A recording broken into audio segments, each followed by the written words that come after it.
Une clairière isolée, perdue sous un ciel tourmenté où des nuages sombres s'amoncellent, lourds de promesses d'orage. Le vent, chargé d'une odeur de terre humide et de résine, hurle à travers les branches noueuses d'arbres centenaires, leurs silhouettes tordues comme des gardiens d'un temps oublié. Le sol tapissé de feuilles mortes, de brindilles brisées, de traces de griffes à peine discernables, exhale une sauvagerie brute, une empreinte de vie indomptée.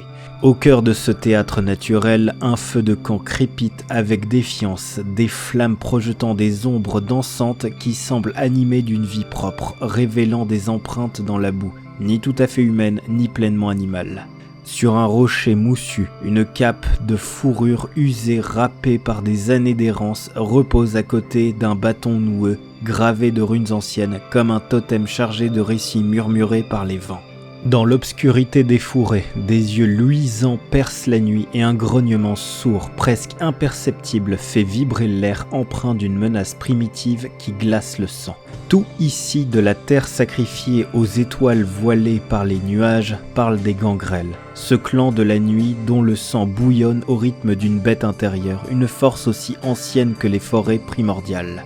Ils sont les vagabonds des étendues sauvages, les prédateurs dont les griffes acérées lacèrent la chair aussi aisément que les illusions de la civilisation vampirique.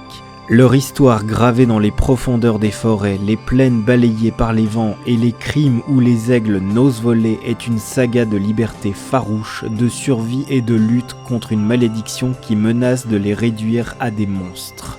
Descendants d'un ancêtre dont le rugissement résonne encore dans les légendes, les gangrels portent en eux une bête qui gronde, une pulsion primale qui les lie à la nature et à ses lois impitoyables. Dans le monde des ténèbres, ils sont des solitaires, des nomades fuyant les chaînes des cités et les intrigues des cours vampiriques, mais leur loyauté envers ceux qu'ils choisissent de protéger est une force aussi solide que la pierre. Pourtant, sous leur apparence farouche, sous leur regard perçant et leur silence lourd, une tension palpite, un combat constant entre l'instinct sauvage qui les pousse à déchiqueter leurs ennemis et les vestiges d'humanité qu'ils s'efforcent de préserver. Chaque pas des gangrels est un défi, un fil tendu entre la liberté des grands espaces et la damnation bestiale qui guette dans l'ombre et leur âme. Dans cette clairière où la nature semble retenir son souffle, où chaque craquement de branche pourrait annoncer une menace, chaque objet raconte une facette de leur essence. Le feu, leur esprit indomptable et leur résilience face à l'adversité. Les runes, leur connexion à des mystères anciens et une sagesse instinctive. Les traces de griffes, leur nature de prédateur toujours prêt à bondir. Mais prenez garde, car s'aventurer trop près des gangrels, c'est pénétrer un territoire où la bête rôde, où la frontière entre l'ami et l'ennemi s'efface et où la faim insatiable pourrait ne faire aucune distinction. Historique du clan gangrel. L'histoire des gangrels est une tapisserie sauvage tissée de légendes chuchotées autour des feux de camp gravées dans les eaux de la terre et marquée par le sang versé des cieux indomptés. Descendants présumés d'Enoya, une antédiluvienne dont le nom évoque à la fois la mère des bêtes et la reine des étendues sauvages, les gangrels sont aussi anciens que la malédiction de Caïn elle-même. Selon leur récit, Enoya était une chasseresse sans pareille dans la première cité, une âme liée à la nature brute, capable de courir avec les loups et de parler au vent. Lorsque la seconde génération fut anéantie, elle rejeta les intrigues des Caïnites et s'enfuit dans les terres sauvages, forgeant un clan de nomades dont le cœur bat au rythme des forêts, des steppes et des montagnes. Aux premières nuits de leur existence, les gangrels étaient des gardiens des confins, des protecteurs des territoires où les mortels et les vampires n'osaient s'aventurer. Leurs chroniques transmises oralement sous les étoiles ou gravées dans la pierre parlent de pactes avec des esprits anciens, de batailles contre des créatures oubliées et de serments prêtés à la terre elle-même. Pendant l'Antiquité, ils rôdaient dans les forêts d'Europe, les plaines d'Asie et les déserts d'Afrique, tissant des légendes parmi les mortels qui les voyaient comme des demi-dieux ou des monstres.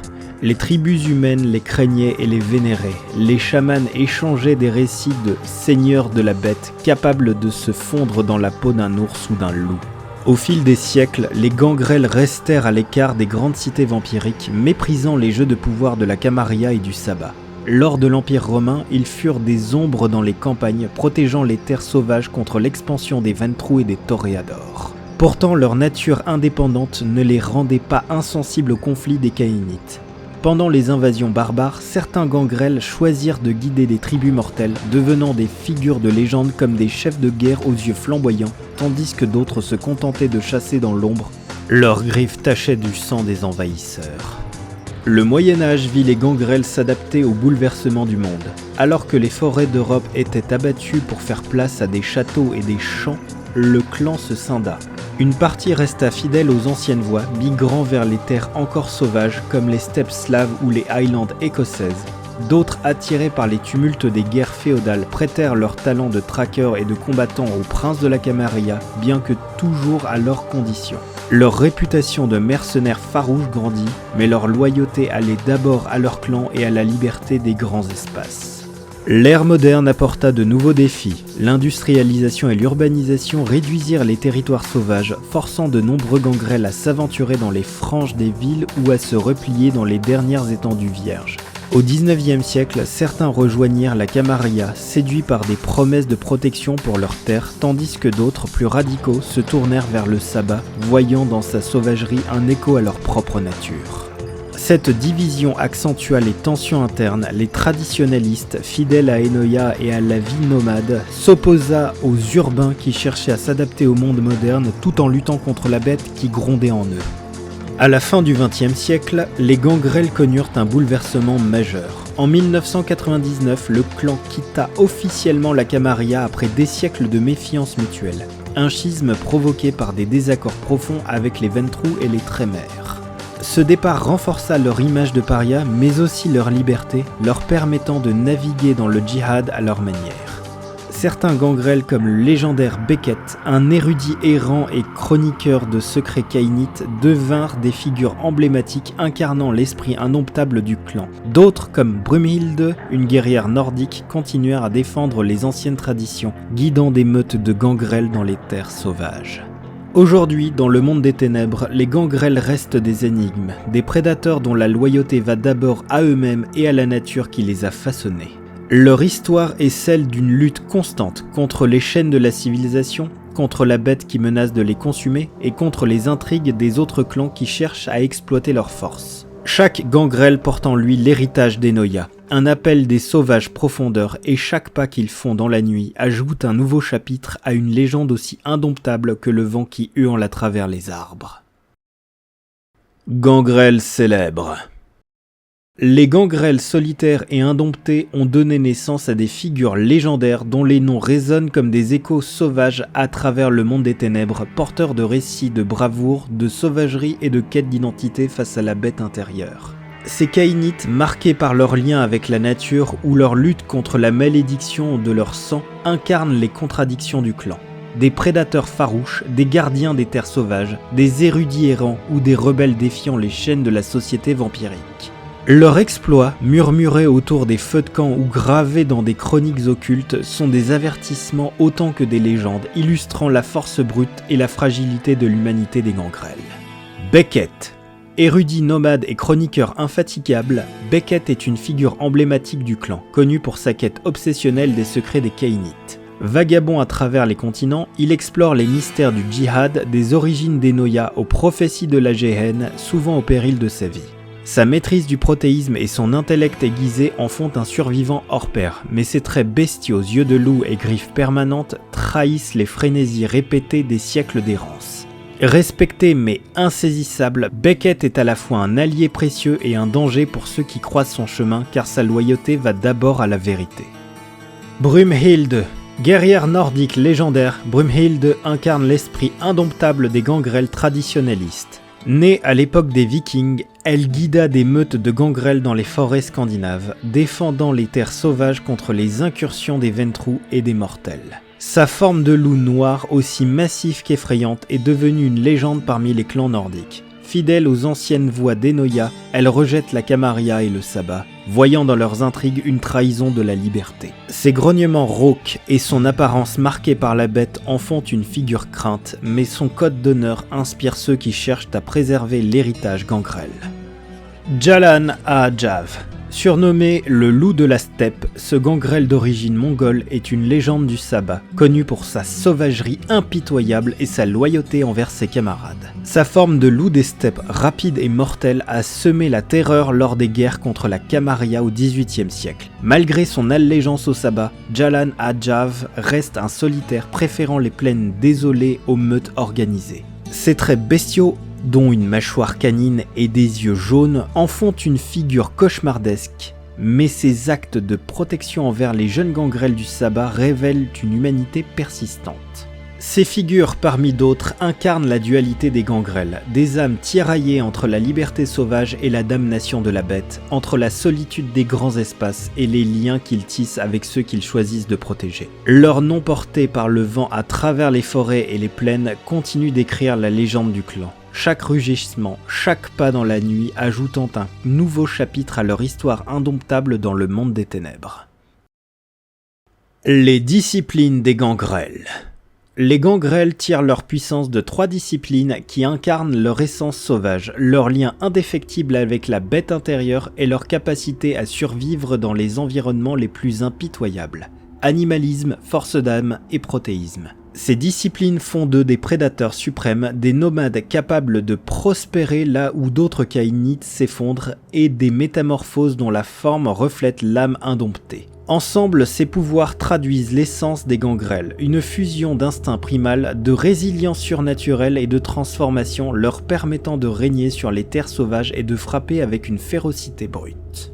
Animalisme. L'animalisme est la discipline qui tisse un lien profond entre les gangrels et les créatures de la nature, leur permettant de communiquer avec les bêtes, de les commander ou de canaliser leur sauvagerie. Ce pouvoir va au-delà de la simple domination. Les gangrels ressentent les instincts des animaux, partagent une connexion quasi spirituelle avec eux. Un gangrel peut calmer un ours enragé d'un regard perçant, invoquer une nuée de chauves-souris pour espionner un ennemi ou déchaîner la fureur d'une bête dans l'esprit d'un adversaire, la réduisant à une proie terrifiée. Cette discipline renforce leur rôle de gardien des étendues sauvages, mais elle reflète aussi leur lutte interne contre la bête qui gronde dans leur cœur. Un gangrel errant dans une toundra peut appeler une meute de loups pour traquer une cible ou intimider un intrus en insufflant une peur viscérale comme si la forêt elle-même se rebellait contre lui. L'animalisme fait des gangrels des alliés précieux dans les territoires sauvages, mais leur affinité avec les bêtes alimente la méfiance des autres clans qui voient une sauvagerie difficile à contrôler. Force d'âme. La force d'âme confère aux gangrels une résilience surnaturelle, une capacité à endurer les blessures et les épreuves qui briseraient la plupart des vampires. Leur corps semble forgé pour défier la mort elle-même. Ils peuvent encaisser des coups dévastateurs, survivre à des conditions extrêmes et continuer à se battre quand d'autres auraient succombé. Cette discipline reflète leur vie de nomades où chaque nuit peut apporter des dangers imprévisibles, des tempêtes hurlantes aux griffes d'un ennemi. À des niveaux avancés, les gangrels peuvent ignorer la douleur, résister à des assauts magiques ou physiques ou même régénérer des blessures à une vitesse qui défie l'entendement, faisant d'eux des adversaires quasi indestructibles.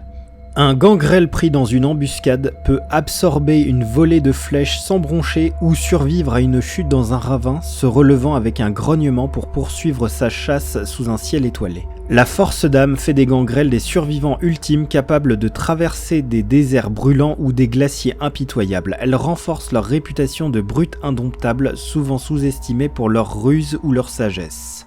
Protéisme. Le protéisme est la discipline signature des gangrels, une magie de métamorphose qui leur permet de remodeler leur corps pour adopter des formes animales ou des traits monstrueux. Avec le protéisme, un gangrel peut faire jaillir des griffes acérées comme des lames, transformer ses yeux en ceux d'un prédateur nocturne ou se changer entièrement en loup, en chauve-souris ou même en brume pour échapper à des poursuivants. Cette discipline incarne leur lien intime avec la bête et leur capacité à s'adapter à tout environnement. Des forêts denses aux cimes escarpées. À des niveaux avancés, les gangrels peuvent fusionner avec la terre pour se protéger ou devenir des créatures cauchemardesques, mi-vampires, mi-bêtes, dont la seule vue sème la panique. Un gangrel peut se transformer en corbeau pour survoler une plaine à la recherche d'une proie ou faire surgir des griffes pour déchiqueter un adversaire en combat, son rugissement résonnant comme un défi à la nature elle-même. Le protéisme est une marque distinctive des gangrels, renforçant leur aura de prédateurs imprévisibles. Cette discipline suscite l'envie des autres clans mais aussi une crainte profonde car elle rappelle la perte d'humanité qui guette ceux qui s'abandonnent trop à la bête. Ces trois disciplines, animalisme, force d'âme et protéisme, se conjuguent pour faire des gangrels des forces de la nature, des survivants capables de s'adapter et de dominer les environnements les plus hostiles. Leur maîtrise de ces pouvoirs les rend à la fois libres et maudits car chaque usage du protéisme ou de l'animalisme les rapproche un peu plus de la bête intérieure qui menace de les consumer. Dans le djihad, les gangrels sont les solitaires craints, des prédateurs dont les griffes, les crocs et la résilience racontent une histoire de liberté sauvage, mais aussi un combat éternel contre leur propre damnation.